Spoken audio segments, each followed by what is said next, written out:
I'll send Matthew a text. Okay. I sent Karen Hogg the one, because she's only probably 5 minutes away. You said this her last time, didn't she? Shouldn't call him because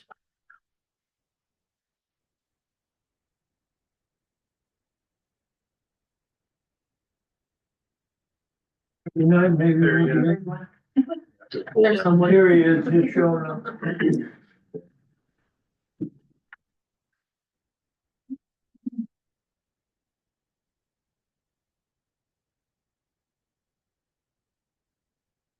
Hey Bruce, we missed you last time, so we'll do it again. When you can be here. yeah, I know. I was like feeling important, but then Paul reminded me that I'm not. You really are. We just want you to think that you're not. Okay, it's 6:47. We'll call the meeting to order, Escada Budget Committee meeting to order. We are being recorded on it, looks like. We'll start out with a roll call. Paul Miller, Here. Matt Day, Here.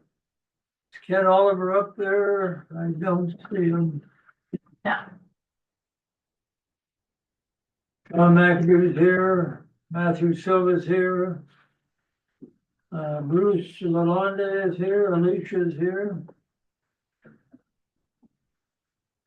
Maureen and Karen and John Green up for Ken Oliver. We do have a quorum. Yeah, we do. The next on the agenda is elect a budget committee chair. I was at the one at the last meeting. If you want me to, I'll continue with that. Okay. John McAdoo is the chair. Now we'll have a presentation of the fiscal year 2025-26 budget. Nicole, would you lead that? Yes, I will read the message. Dear Budget Committee and community members, I am pleased to present the proposed budget for Estacada Rural Fire District number 69 for the fiscal year 2025-26. This document has been prepared in accordance with Oregon local budget law and generally accepted accounting principles. It serves as our financial roadmap, communications tool, and operations guide for the year ahead. This budget reflects our continued commitment to responsible financial stewardship, operational excellence, and transparency. Revenue projections are based on estimates from the Clackamas County Tax Assessor's Office, as well as analysis of grants awards, interest income, and miscellaneous revenues. As our primary revenue source is property tax, we use conservative forecasting and detailed expenditure planning to ensure all taxpayer dollars are used effectively. Salaries are determined through the district's collective bargaining agreement, relevant contracts, government partnerships, district policies, and market-based comparisons.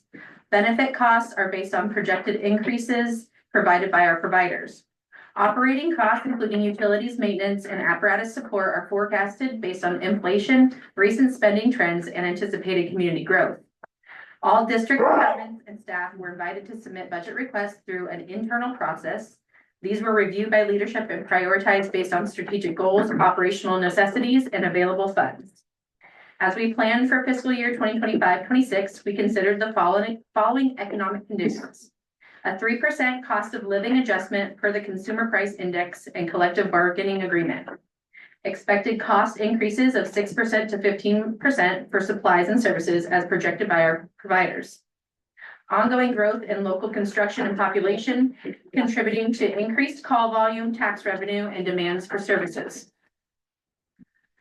The district remains firmly committed to strong financial stewardship with a focus on building the preserving capital reserves to meet future needs. In support of this commitment, we have increased the unallocated reserve for future capital expenses by $836,816. To further promote sustainability, the district has implemented a comprehensive capital replacement schedule. Items such as turnout gear and radios are now scheduled for replacement on an annual basis. This proactive approach helps the district helps to distribute costs more evenly over time and avoids the financial strain of large one-time replacement expenditures. In closing, the proposed budget supports the district's mission to deliver excellent emergency services while maintaining financial stability and transparency. It reflects our priorities of protecting life and property, supporting our personnel, preparing for future growth, and being responsible stewards of public funds. Thank you for your continued support and partnership. Respectfully submitted, Nicole Meyer. Thank you. So our total general fund resources, I'll just go through the totals of the resources here. For 2025, our total resources are $11,123,084. Our total expenditures for personnel services are $3,793,564. Total expenditures for materials and services, $983,000. Capital outlay, $2,058,400. And the operating contingency is at $300,000. Our total resources for the grant fund are $185,206. That goes expenditures for personal services in the grant fund of $159,968. Expenditures in the grant fund for materials and services, $15,200. And expenditures in the capital outlay for $10,038. Our non-allocated organizational unit or program, our reserve for future capital expenditures of $2,588,120 and an unappropriating ending fund balance of $1,400,000. Appropriations for all funds are $7,320,170. Our unappropriated and reserve amounts are $3,988,120 for a total adopted budget of $11,308,290.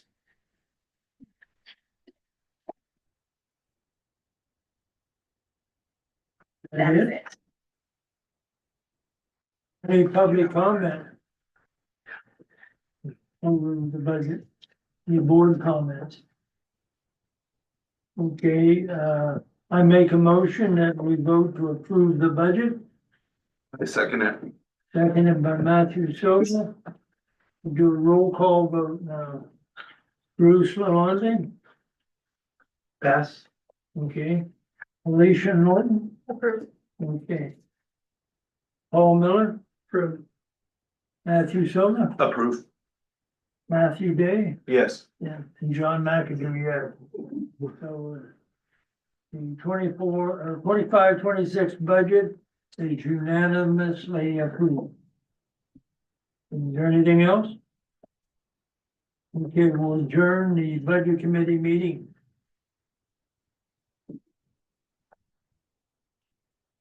Thank Bruce, thanks Alicia for coming back. Thank you. Thank you, really appreciate you. Well, this is the first time.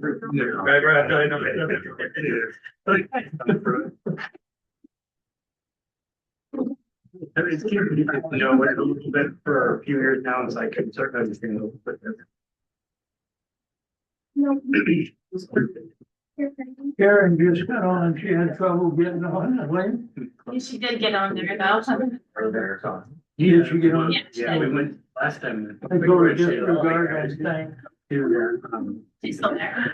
to their storm meeting. And the, You're right on. you know, it's actually Yeah. been a day of that. Like, yeah, we're done. And it's like this huge. Thank you for, you know, it's just. Really? He's a big spin. Early in the life. But yeah, I mean, we've got that. Now you need.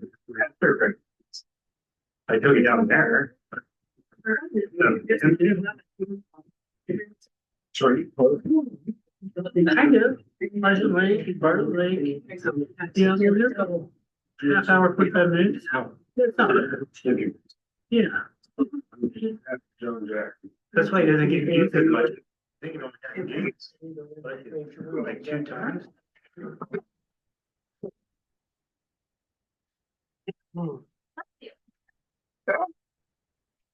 Oh, allergic to eating. Yeah. I thought it was my bullshit, but whatever. With that, I thought you were allergic to my bullshit. I'm sure. But yeah, no, we just went down there and checked that out. Those were kind of never done that. Cool. I could have been like a big part. Like it's a 3 or 4 day event where they have different things like races, they have paper runs and then like a big block where you can see all these. Some of the areas even have to go on a trailer, which up there, go like a place, right? You know, they're like, they're too wide to go down the road. Give me. Give them the lyrics. Here.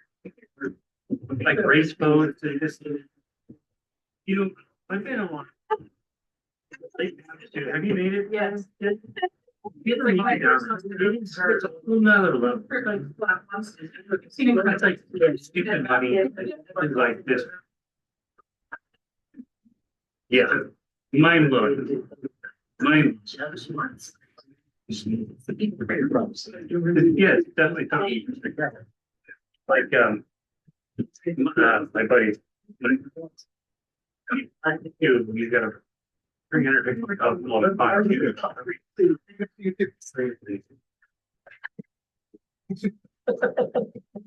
I know. Oops, sorry. But yeah. Are you guys gonna do a? Yeah.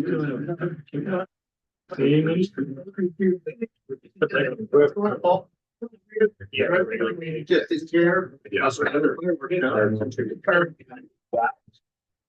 Then we're out with something I I'm gonna can get out of here. You're people on your paper. Okay. But.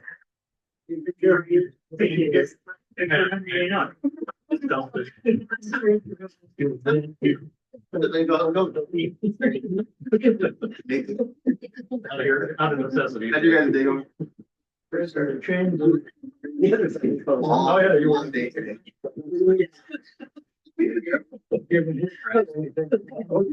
Sorry. Not that we're different sisters. So there were 2 relays. One of them, they just put wires together and put a fan up. So that way you're really my clothes. I literally just read that same thing at Riverside Elementary School. Everybody's like, dude, I don't know if this is working. I was like, they just type there or don't? Yeah, that's pretty cool. You want to put. So. Yeah. Joey Better. Oh, yeah. You want me to sit? Oh, that's my part split. So, well, that's like this. Public safety over there. And you want to. See, my job was one that just this. It's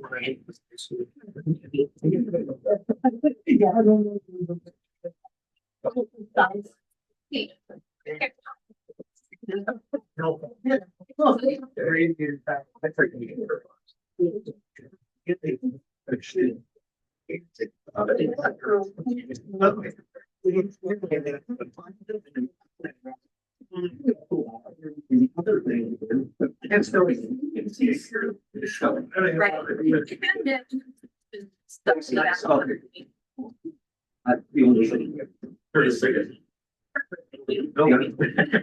Was a field where we pays. Well, I used to sit on the rack and let Sean. And yet the receipts. You know, I never should have started this. I could have just Weird. fixed the rest of the chicken wire. Maybe a right and nothing. Well, then they'll give it the old.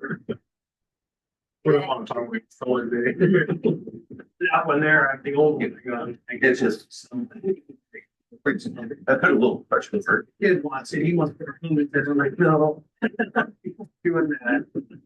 Yeah. Oh, I know Devin. My oldest, he got raised for 7, 8 years.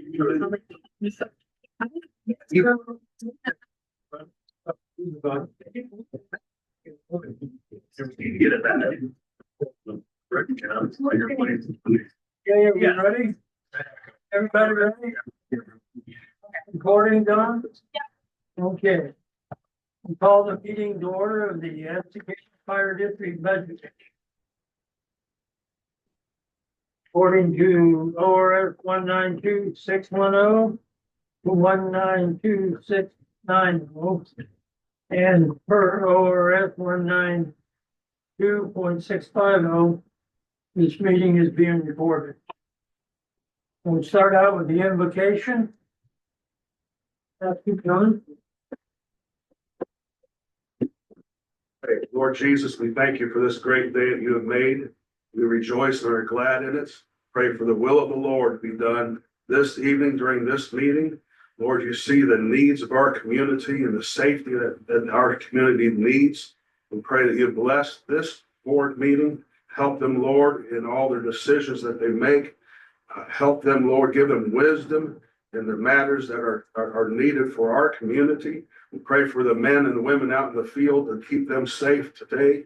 Bless each of them, giving them all health and strength in their bodies. We give you the glory for all this. Pray you bless this meeting. Lord, that your hand of wisdom will be upon every board member, God, giving them counsel and your will being done. In Jesus' name, amen. Thank you. Next is the flag salute. Pledge allegiance To the flag of the United States of one nation. Liberty and justice for all.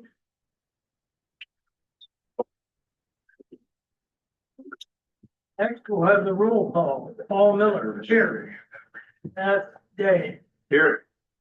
Ken Oliver. You're gonna try and zoom in, you don't see him.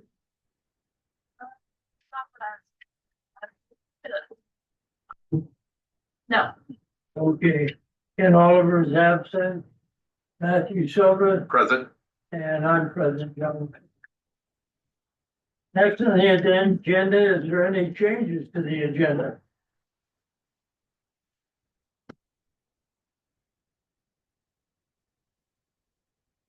Next, we'll go to the business items.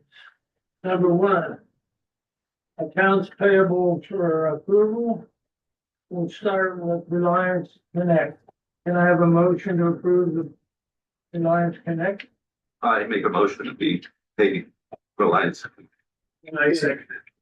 All in favor? Matt, do you have a conflict of interest? Conflict of interest. Okay. And there's also one for Day Wireless. Okay, I didn't see that, so. So we're voting for Reliance Connect and Daywire. Can I amend my motion? Yes. Also Day Wireless. Okay. We'll have a vote. Matthew Silva, Yes. Paul Miller, Yes. John McEnroe was a yes. Additional conflicts to declare, anybody? Okay. Now we'll have a motion that all other bills be voted on as presented. Make a motion that we, pay the bills as presented. Matt Dave, Yes. Matthew Silva. Yes. Paul Miller, Yes. and I'm yes. It's, Oh, can we didn't have a second on that, John. Yeah. I made a motion, but nobody seconded it. I thought I heard it second. no, Okay, we'll back up. I'd like to second, his motion. Okay. Matt Day, Yes. I apologize, that's four, I heard it second. Paul Miller Yes. and Matthew Silva. Yes. The next item on the agenda is acceptance of the April 15, 2025 board meeting minutes. Everybody's okay with them? Sure. So we'll accept them as presented? Yep. Okay. Next item is the strategic plan update. Chief O'Connor, Yeah, we're still, working on that. It's not moving as fast as I'd like, but, it does take some time. Last week we did one-on-one meetings. I think we got 3 of the chief officers in here and we spent some time on each one of their pillars is what they're calling it. Regardless of the specific objectives, goals of their program, 5-year period.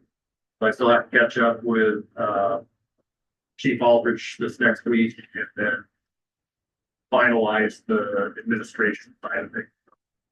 We're moving along, just, it's a slow process, want to make sure we get it right. Pretty much all I've got for you on that now. Okay, thanks, Pete. Item 4 is the fire chief's annual evaluation. I have one question right here. This performance appraisal that we use is dated 6/1/23 to 5/31/24. Is that what we're, No, it's the same form as last year, so it should be updated for this current year. We just did get the Right. date change. so each one of us are gonna individually look these over? Make our evaluation? And then at the next board meeting? I can't remember how we did it. So last year, you guys have the forms and then it all went to, I think, two of you to Two board members, yeah. formalize it That's right. and then present it here at the, So is there any board members who want to step up to do the final evaluation? Matt and I did it last year. Why don't we, can we circle back around when Ken gets back in town? Even though it won't be done at a board meeting. I mean, we don't need an appointment in a board meeting for that, right? Just. Okay. Just a consensus amongst. Yeah, I just, if Ken wants to do it, I want to give him an opportunity to do it. So that's all I'm thinking. Which for me. When's Ken back? June 1st, I think? what's that? When's Ken back? 10th of June? Things have gone 2 weeks. Yeah, 2 weeks, so he just left, Last Thursday. Wednesday, Thursday. yeah, Thursday. Okay. he's not even halfway. Or when he gets back, Reach out, you can reach out. to reach him. out to him, get him one of these and tell him what to see if he wants. Yeah. Is there any way we can get one of these emailed to him? Yeah, we can email a form. Okay. Give you one. Okay, he probably gets his email from his phone. Yeah. Yeah, as a matter of fact, can we all get it via email Right. so that we can do it like. Great, yeah.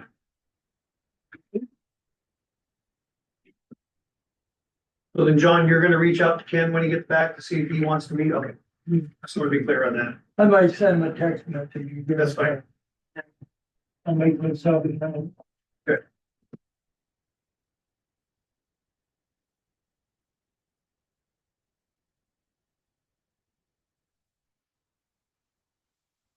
Okay, the next item is, agenda number 5 is a salary survey. And rest of today, you wanna? I have to be put on. Yeah, Well, I know we touched, and I, yeah, kind of have to finish. We touched briefly on during the budget committee. I think it would be wise if chief could.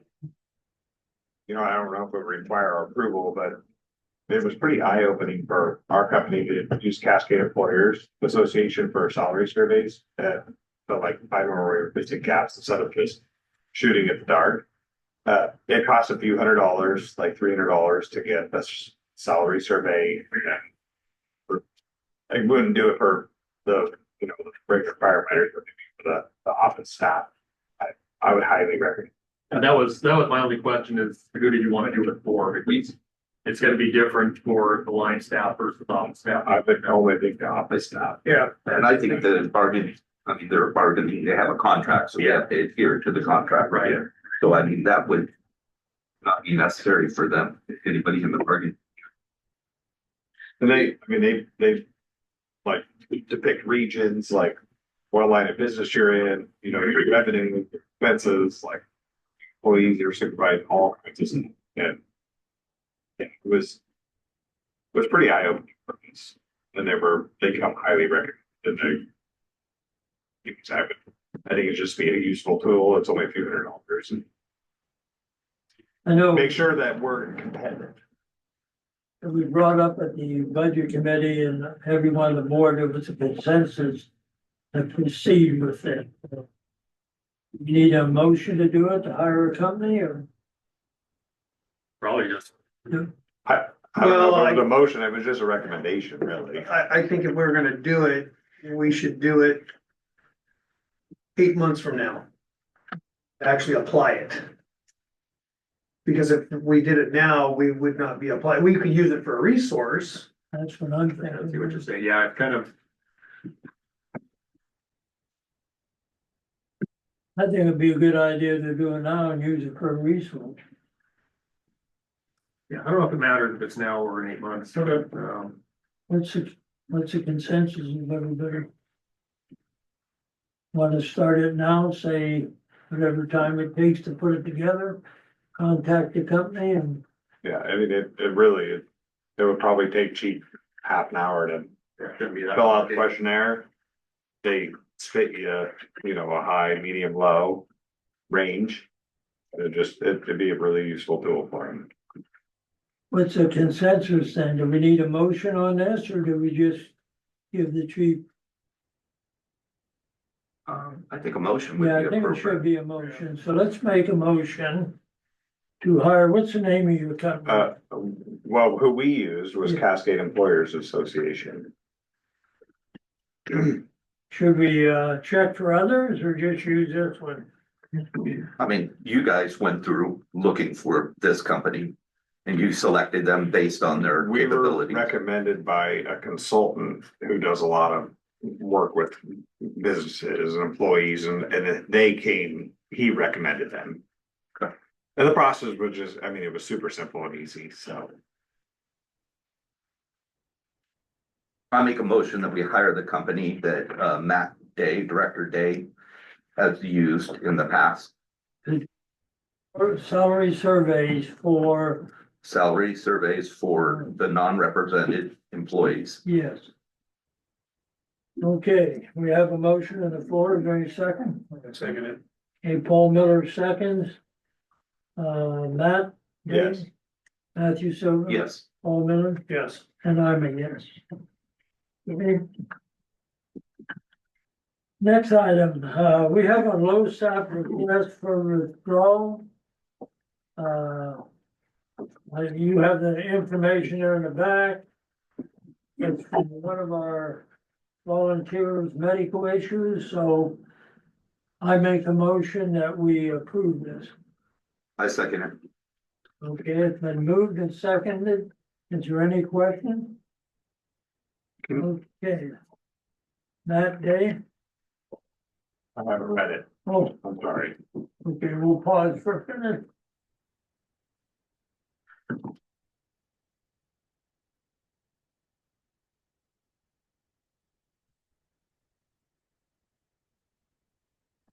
Yeah, okay. Anybody else? I've already read it. Okay, Matt, that's a yes. Matthew Silver? Yes. Paul Miller? Yes. And John McAdoo, yeah. Next item on the agenda, number 7, is the vehicle policy review. And then there was consensus of all the board members to review this, take a look at it.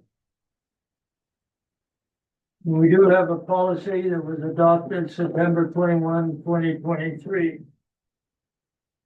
And It's actually updated again on July 16th of 24. okay. My copy's outdated. Yeah, I just didn't have the revised date put on it, otherwise the copy's correct. Okay.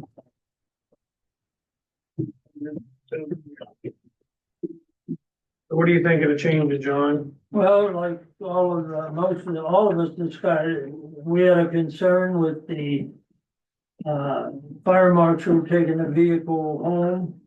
And in item 8 here, fire district vehicles should not be used for personal business or private gain.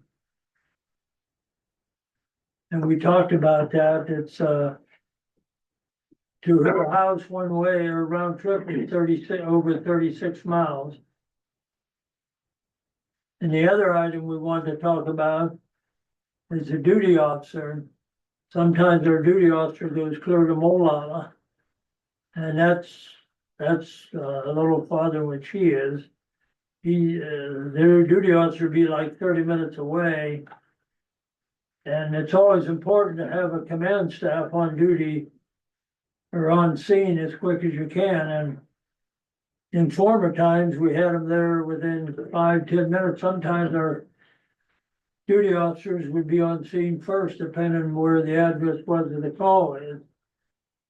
And now to have a command staff on duty 30 minutes away, It's not 30 minutes, less than that. 22 minutes, and it's actually a little over 20 miles. for the fire marshal Correct. is, it's been tested twice. It's 23 and 24 minutes. It's less than that. Well, Google I had- Maps will show you that it is less than 23 I miles. don't care. I've run it personally twice. You drive slow. No, I don't. I drive the speed limit and a little over. It just depends on the traffic. Okay, so I'm gonna argue it because if you do that, you are taking away response capabilities of the district for anybody who is gonna be working in a command level position here. So for example, Joe Smith, our deputy chief, lives Damien Road. And 2 weeks ago, we had a house fire here up on Cavadero Court, resulted in somebody being pulled out of the fire, fire put out, all that kind of stuff. He was off duty, he drives his vehicle home, and because of his ability to drive back in on his time off with a vehicle at home, he was able to help effect that rescue. The same holds true for the fire marshal, or anybody else that's fulfilling that role, regardless of their Malala or Malino or whatever the case may be. That's always been the case here, chief. Off-duty chiefs, if we had a fire, of course, everybody lived in the district then, but everybody had come if we had to work in fire. The fire chief would be there, two deputy chiefs and whoever available. Our chief officers for fire were always on scene if they were in the district or home. This only changed after we started up our fire department again. So where my concern is that say that something was to happen, an accident or something, you know. I just wanna make sure that we're not in violation of our policy. Because that could be something in court that could be a big issue. You are not in violation of your policy. So as for, okay, Mickey can tell you more. Today I did research and according to the IRS, any emergency response vehicle is not deemed as a personal use vehicle. So regardless of if they're taking it home or not, they can respond to a 911 incident anywhere if it's an emergency response vehicle. So you cannot actually call it being used for personal use if it has emergency response identification on it, because they can respond anywhere. There are no limitations. I know I asked that because. I'm aware of that. It's Regular not- business, you have to Last time actually we talked traffic about for it, you your. brought that up. Want them to be able to respond, then that's what you're taking away from your community. So the short of this is if you want to limit the emergency response, then put a time limit on it. If you want to leave it open so it works like it presently does, then leave it alone. So, can you educate me a little bit on it? Let's say, just use Sarah, for example, because she was brought up as an example. If she takes her vehicle home, which most times I drive by there is sitting out there. Is it only when she's on duty, or is she running a special shift, or is it just every day? No, any chief officer, when I say any chief officers have the ability to drive their vehicle home for the sake of responding back after hours for incidents, personnel issues, whatever else may come up. So in the case of the fire marshal, it'd be for the sake of investigation. So we have a fire base, not necessarily for emergency response to that, but it could be to go to that incident. What we're finding most of the time we're getting is we're a lot of back-to-back calls, a lot of triple calls.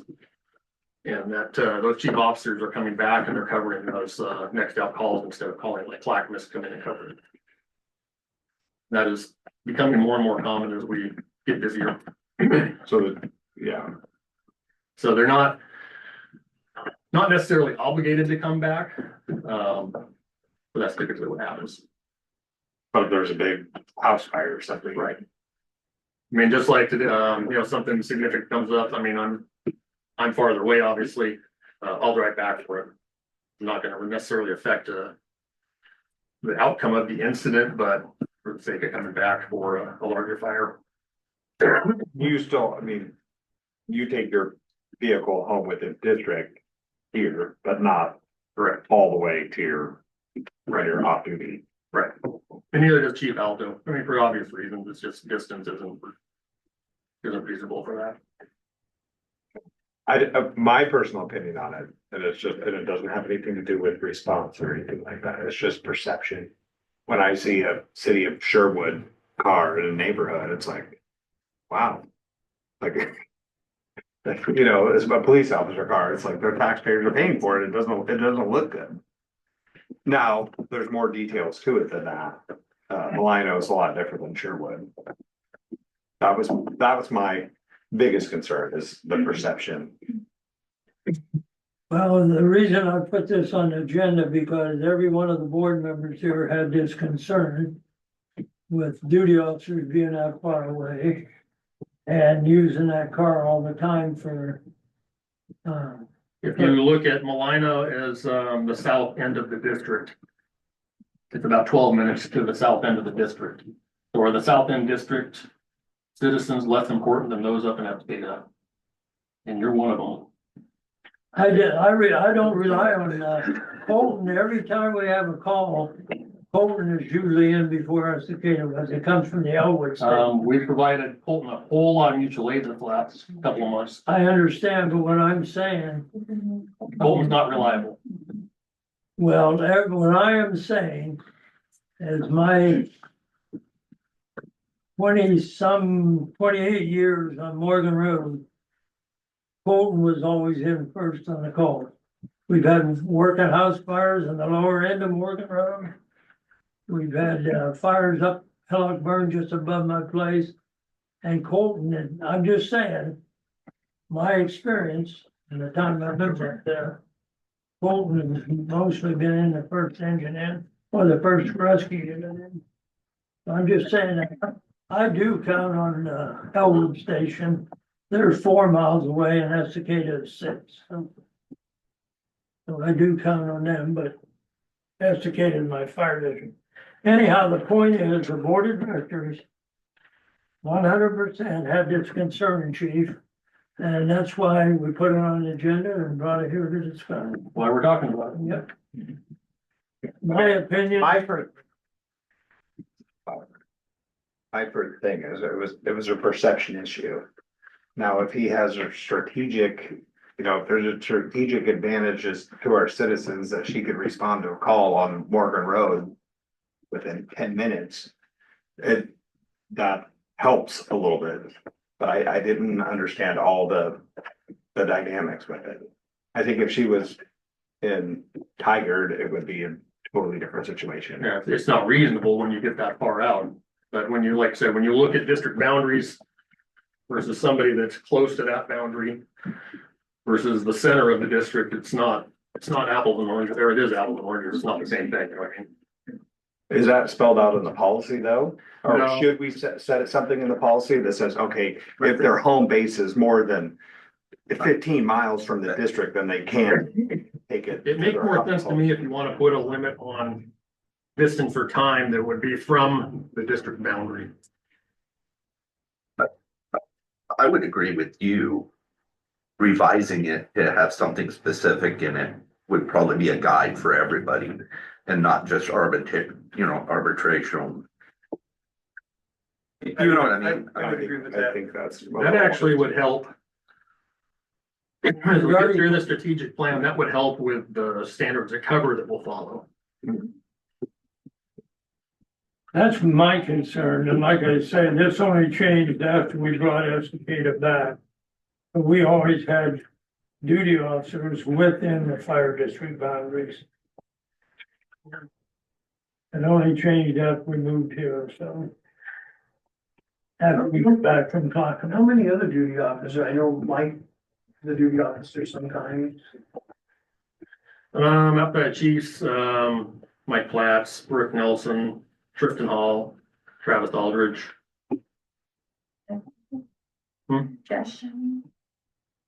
Jeff Aldridge. Yeah, Jeff Aldridge, who was looking in on us. So yeah, it's in the sort between the officers. I mean, by the same token, I mean, if you say within a certain distance of this station, get to the far reaches of George and you're well beyond, you're 30 minutes out or more, so.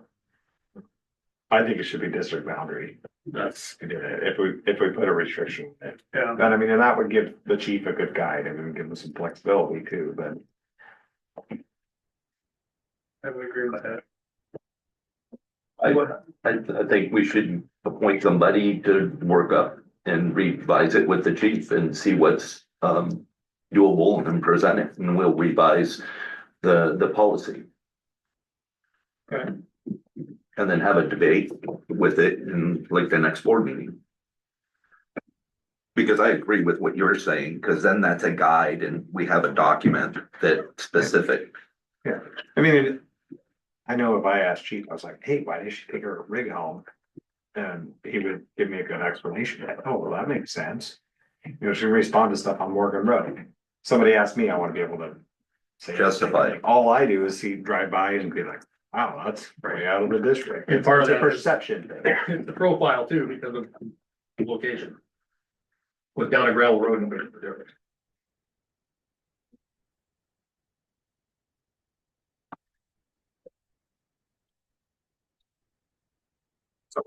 Chief. Yep. For the chief. How did your day, What's that? how do your days look? Would you be able to? Because you guys have policy, Dave Wireless and Lines Connect. So maybe. Yeah. You work with the chief and develop some, okay.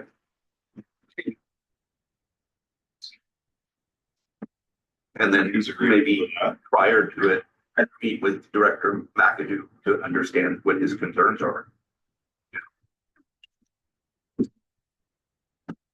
The consensus and Like Matt's gonna meet with the chief and figure out that miles for the, district boundary. And then also meet with you to understand what your concerns and what maybe the, the public has communicated or whatever with you. yeah, I drive by her place quite often too, because when I go to McMinnville, that's the way I go. So several times I've measured the mileage, but, I think that well, I got one more comment. I think that, if somebody is just taking a vehicle home and they're off duty or something, that vehicle could be left there and used as a duty officer. Support vehicle or something. Something like that. I think we gotta look, as responsible board members, we have to look at everything to make sure we're spending the taxpayers' money wisely. It's not our money, it's the taxpayers' money. I think we have to look at all of those. I agree with you. Look, I drove by and seen it out. But, and I didn't even really remember this until just now, but there's been multiple times that I've been out of district, pulled over and seen that. Be fair. I forgot about that. Let's say a final consensus then. I think we just meet with chief and come up with something that is at least policy. Okay. Update the policy and adhere to it. Why I didn't have an updated policy, not much change on it, just the date. Yeah, it was updated when we did it. It's just simplified. It's actually, the file I have shows the update in the file. Okay. So I'll get with you and the three of us will pick a day, works for everybody. Yeah. I'm good, I can give you a call tomorrow. Better do it soon, and we'll have one more meeting. Yeah, we're gonna do it right away. I'll call you tomorrow, or unless you wanna pick a date right now. Or do you want me to? Okay, I'll contact everybody tomorrow. Give them consensus on the date. Okay. Next item, 7 is staff committee report. Steve, did you report? That for April, 123 incidents. Your average on scene time is 9:45 for the month. That significant structure fire, May 8th, got your report, with, significant fire in the front room. Where a sleeping occupant was rescued from the building. Multiple phone calls received, with a lot of, praise for the actions of the firefighters. I was amazed at how many people in this town actually have a cell phone number. I just want to add something to that. My wife and I had a beer with the guy the day after. He was extremely impressed. I think maybe Tony, somebody, Yep. Going in, yeah. I believe he said firefighter came right through the door, threw me over his shoulder and got me out of there. So. That was, we've got video of it. I just haven't released it yet, but, it's video of Tony's helmet cam, showing up and, the fire involvement in the front and, making entry into the building and, getting this guy out of bed all no. So, you guys can see that soon enough, but, it's impressive. It was about 6:30. It was a baseball game going on right next door. So it was very visible, very public. And, everything that could have gone right went right. A lot could have gone wrong, but did not. Guy responsible back here. Huh? Well, we don't know that.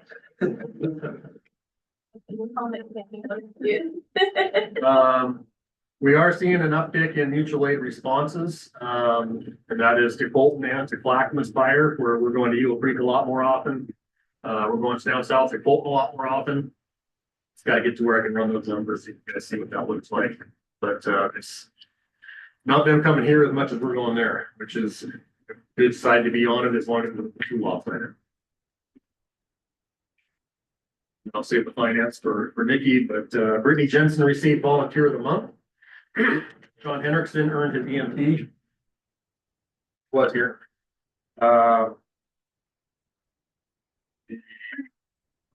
We posted our career firefighter opening. That is open through the 31st of this month. We sent people up to the Mountain Hood EMS workshop. We got our OSFM grant for seasonal firefighters for $35,000. The Mark Bolschlager PERS issue that we had come up here a few months back is now finalized. We are done. We submitted everything. It was a lot longer process. The annual awards banquet was held Saturday the 26th. Instructor of the year went to Tristan Hall. EMS provider of the year went to Brendan McKenzie. Employee of the year was firefighter Jen Purcell. Officer of the year was Battalion Chief Matt Alto. Firefighter of the year went to Matt Diamond. Volunteer of the year went to Sean Henriksen. And then the fire award was given to sport firefighter Angie Rice. Jen Purcell was recognized with the Medal of Valor for her actions while off duty arresting multiple building occupants to house fire. And then we had a unit citation for Lieutenant Corporal, firefighter Purcell, firefighter Micah Koch, Hayden Reedhead, Fort firefighter Mary Cruz, Chief Alto, Fire Marshal Poet, and Chief Aldrich. And then we recently found out that we are going to be the recipient of a, they call it peer grant for $797,913. That is planning, infrastructure, and economic revitalization. Basically, this is grant funding that came as a result of the 2020 wildfires. It's supposed to help reestablish business and then help prevent future wildfires. So basically what it comes down to is a lot of fuel reduction. We got notice that we're going to get the award, but we still have to go through the formalities with the state of finishing the paperwork to make it happen. We're expecting to have this done by Labor Day as far as all the formalities done. But it does hire a a temporary coordinator for it. It's between us and the city. And then a whole lot of money for fuels reduction using Crew 30 from Clackamas and Farm, Job Corps, and a bunch of other backers for this whole base. Look like we had. We're probably going to redirect more of it towards Clackamas Crew 30 as opposed to any of them, just because they need the work, they're looking for the work, and that's their experience, right? And they're good at it. So it's all community outreach, and it's specific to homeowners and critical infrastructure. In a nutshell, that's all of this wrapped up in that. We'll work on the other side of it, and hopefully by fall we So that's mainly for fuel reduction. Fuel reduction, yes.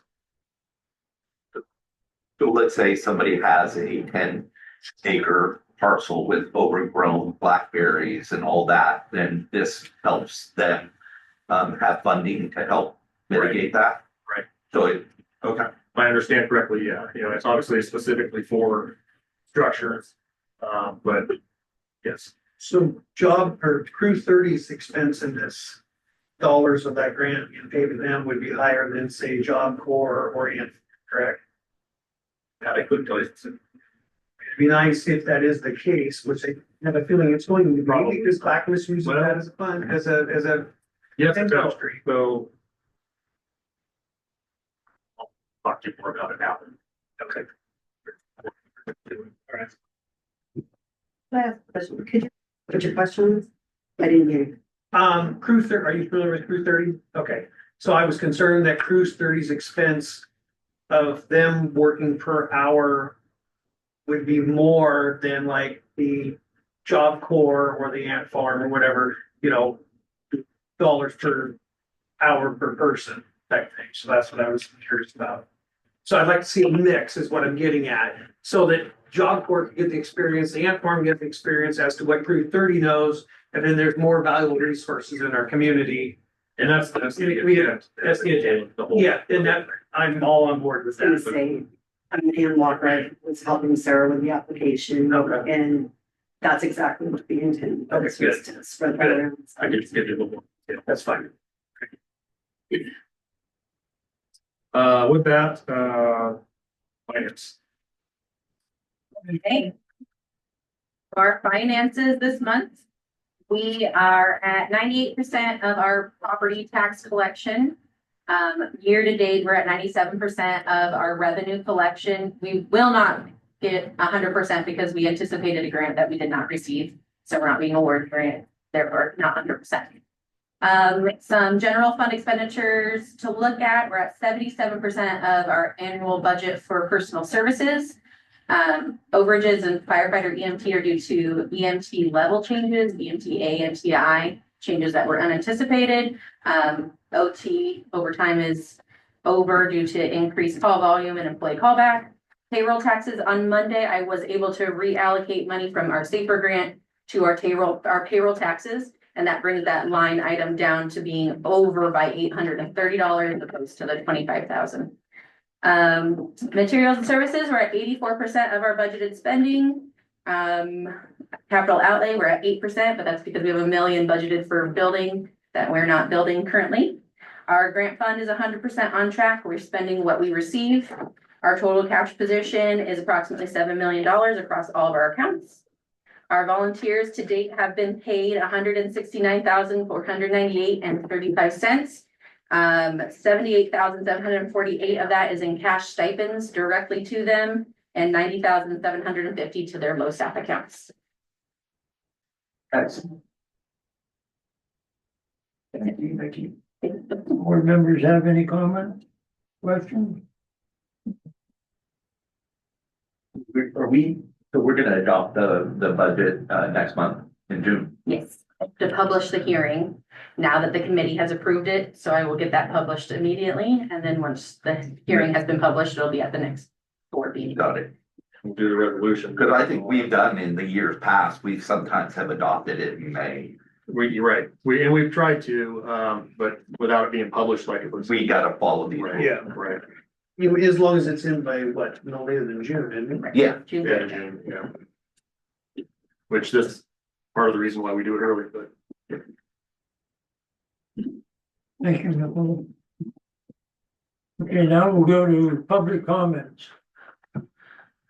Any public comments? Anybody signed up to speak? I don't know, maybe. So I have a couple of questions. I do. You want to introduce yourself? Yeah, I'm Jody Bever, business owner in the community. Work with the fire often, with my business, the fire department, just in building new structures.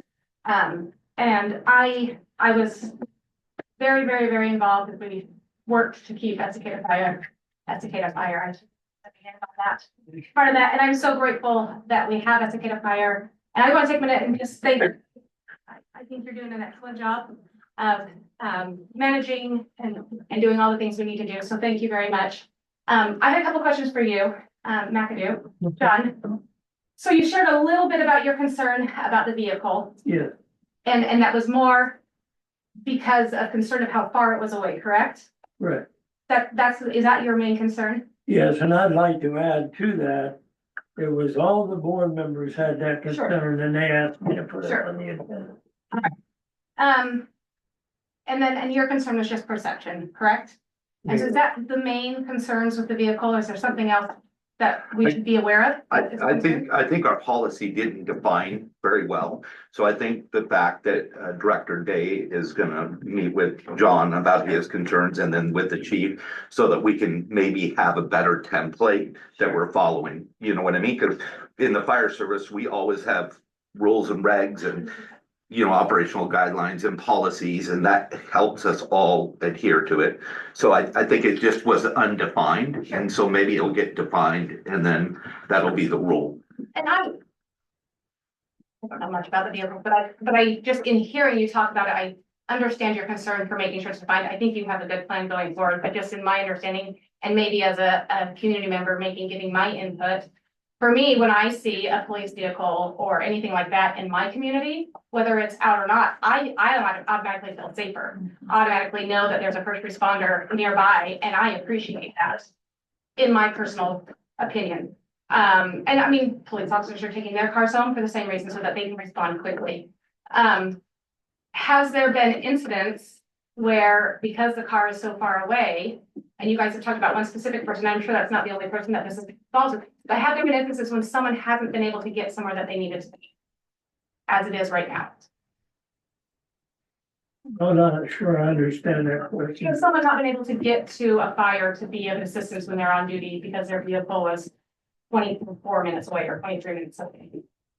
I think They it's would the time. arrive, they just wouldn't arrive quicker than if they lived within the district boundary. Well, I think if she's, her questions, like Sarah's vehicle, the fire marshal's vehicle was assigned to her. Yes. So Okay. I don't think it's taking resources necessarily.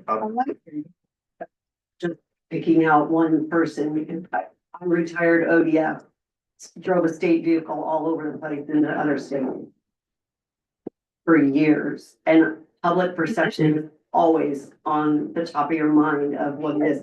Pulling into a gas station, somebody comes to my window and says, you know, you're filling up the most expensive gas station in Oregon. Well, if I don't make it home, it's gonna cost you more. Or knowing Sarah, if we're talking about Sarah and any other person on the district and in a vehicle, police or otherwise, you know that you have someone with the Estacada Fire District logo on their vehicle that is going to stop anywhere they're at and provide service. And that's what you want to be known for. That's right. Not that you are worried about 14 minutes away from the district boundary. And I guess, and that's right, and I ask about anybody, and I ask, are you finding people who have district vehicles that are coming to calls even when they're not on duty because they have that district vehicle? Are we seeing that happening? Okay, so in my mind, as a community member, I would hope that it would be taken into consideration that I am grateful to know that those people are, I mean, because everyone shook their head, people are coming with their vehicles, but even when they're not on duty. That when you make your regulations and your new stipulations, that you take that into consideration, that is a huge benefit to our community. And then knowing we are a growing community, but we are small. We don't have a huge amount of resources. So the expectation or the hope that everyone is living right within the district, I don't know that that's possible. And so I think we need to make sure that and I think Chief, you made a great comment, within the district boundary, as long as they're within a certain distance of district boundary, because then they can respond faster than maybe someone who's got a work vehicle somewhere else, that you're taking that in consideration, because I don't know that we can stay Estacada Fire if we're relying on everyone here to be living within Estacada Fire District. So let me add to that. So when we did the restart on the transition community and everything, one of the things I kept hearing from the community is we want our own local firefighters. And the thing that I thought really funny is, you know, we have to go out, civil service and everything else. We had no one local. But since then, we've got what, 4 now? I mean, you're in district. Jen's in this, I mean, Me, Matt, Jen. yeah, and there's been many volunteers that have. But Jen started the volunteer. Yes. So Right. I've seen that transition because that's what the community wanted. I mean, it's just, I don't think it's ever gonna get 100%. There's just no way, you know, but it is moving that way. I love that it's moving there, and I love that that is a maybe even still a goal of Estacada Fire to be that way. But I just don't, I would just love that we don't do something that's at the detriment of keeping us Estacada Fire. And I just would hope that that would be taken into consideration so that we're not doing something that would be to a detriment. And I feel like if we get too ticky-tacky with some of these things, that would be what the end result would be. And that would just be my concern. No matter who it's, I don't want to point one person out because again, like you said, there's several people who have access to district vehicles, but that would just be to take into consideration and just wanted to hear my thoughts as you're going to take it into consideration and talk about how you want to go forward. I would like to add one more thing, is that you really consider the safety of your people. When they are on middle of the night calls as duty officer and not having to return a vehicle in the middle of the night or whatever it is after a long shift. There's been too many fatalities in the state because of that very requirement with state employees. I would hate to see that happen in, you know, a great little town like Estacada. I don't think we'd ever do that if they had It a, happens. It yeah, just but I don't happens. think it wouldn't happen. Safety is pretty well number one here. The chief sees that. The safety I for get it. response time and for your people coming into this district from out of it. I'd rather see them in that vehicle than their personal rig out there in the middle of the night Right. trying to get here. If you've got a protocol that then if they drive it home after the call, they're now not following procedure anymore, then they can have the choice but to something. So I just, That, the vehicle you're talking about, it comes to this station more than anything else in the middle of the night. I know it does. So you're taking that away from this district if you want. They'll be coming in trying to make it here in their car. Are there any other questions on this? Thank you for your input. Thank you for taking me. Next item is correspondence. We have one letter in the back there supporting. Sent to me by email. Forwarded on. We have some conditions that we have some Facebook stuff, but we didn't do. Facebook is weird now. It will print out I'm having technical issues. I knew there was. I'm working through them. You need to find a 12-year-old. I know.